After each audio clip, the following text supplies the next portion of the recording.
Srangshala Fishery Department ni bukhaktui mandai amsayo ajas khlaina bagai project na harjakha abono kitinggoino ashala amsai berai naikha Fishery Department ni mantri Sudhanshu Das no khoboi kubun ozamaro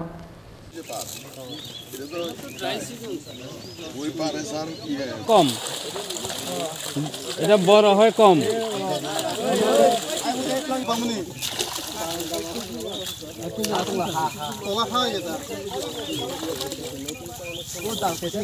আমরা fishery ডিপার্টমেন্টের সমস্ত আধিকারিক এবং secretary principal secretary director সবাইকে নিয়ে স্থানীয় যারা আধিকারিক আছেন তাদেরকে নিয়ে আমাদের ওল্ড মান্দাই ফিশারি যে অ্যাসেটগুলি রয়েছে এগুলি আমরা ভিজিট করছি। রিসেন্টলি এখানে আমরা ফিশারি নলেজ সেন্টার ডেভেলপ করেছি এবং নতুন করে অনেকগুলি পুকুর আমরা খনন করেছি যাতে করে আগামী দিন আমাদের এই এলাকা তথা রাজ্যের মাছের যে ঘাটতি আছে সেই ঘাটতিগুলি যাতে আমরা পূরণ করতে পারি তার জন্য দপ্তরের জমিকে আমরা সম্পূর্ণরূপে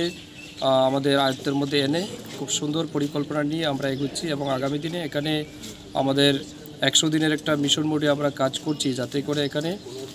মাছের বিভিন্ন রকমের আমরা সেখানে চাষ করতে পারি।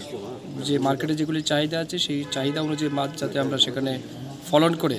আগামী দিন সেই ঘাটতিগুলি আমরা পূরণ করতে পারি তার জন্যই আমরা এখানে কাজ করছি। ইমিডিয়েটলি আমাদের কাজ অনেকটাই এগিয়ে গেছে,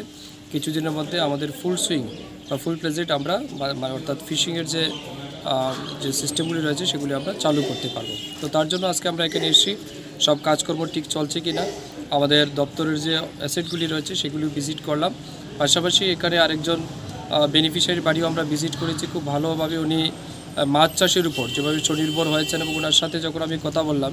উনি বলছেন প্রায় প্রতি বছর 3 থেকে 4 লক্ষ টাকা শুধু মাছ বিক্রি করে উনি আয় করতে পারেন। তো এটা আমাদের জন্য অনেক বড় একটা এক্সাম্পল বলে আমি মনে করি, কারণ যারা আজকে বেকারত্ব জীবন রয়েছে বা বিভিন্ন রকম অসুবিধায় ফেস করছেন তাদের জন্য এটা অনেক বড় একটা এক্সাম্পল যে মানুষ চাইলে অনেক কিছু করতে পারে এবং মাছ চাষের মাধ্যমেও কিন্তু আগামী দিন স্বনির্ভর হওয়া যায়। তার একটা দৃষ্টান্ত কিন্তু আমাদের সেই দেববর্মা কী নাম অনিমেষ দেববর্মা তিনি কিন্তু সেটা আমাদের সামনে তুলে ধরেছেন। তো আমি আপনার মাধ্যমে রাজ্যের সমস্ত বেকার যুবকদের উদ্দেশ্যেও বলবো যারা বিশেষ করে মনে করুন 10 পাস বা আন্ডার হায়ার সেকেন্ডারি আছেন, আমি আপনাদেরকেও উদ্দেশ্যে বলবো আপনারাও এগিয়ে আসতে পারেন যদি জমি থাকে। ফিশারি ডিপার্টমেন্ট আপনাদেরকে সব রকমের সহযোগিতা করতে রাজি আছে। আপনাদের স্বনির্ভরতা তৈরি করার জন্য আত্মনির্ভর তৈরি করার জন্য আমাদের দপ্তর আগামী দিন কাজ করবে।